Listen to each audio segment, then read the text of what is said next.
Alright, I'm going to talk about the most important thing I've learned as a writer's assistant. Hi, my name's Anthony. I've been a writer's assistant for Rodney Barnes for the past 3 years and some change. Here are a few of the projects that he's worked on if you're not familiar.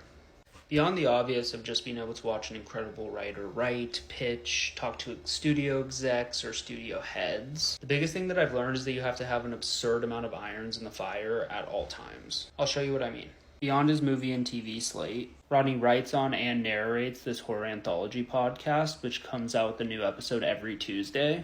He writes an impressive amount of comic books. Here are a few that he's written. More recently, he dropped his own company, Zombie Love Studios. He has 2 graphic novels out so far, with many more to come. And again, this doesn't even include his movie and TV stuff that he's doing. So pretty much he's like the busiest person that I've ever met, but all that to say, this job has really opened up my eyes to the amount of avenues there are to be creative, especially as a writer.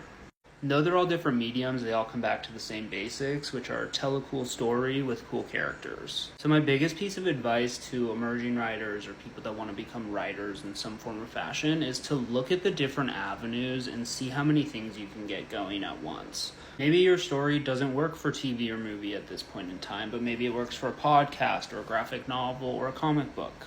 All that to say, I do think that you need to have this sort of drive and fire that I just depicted in this video in order to make it as a professional writer.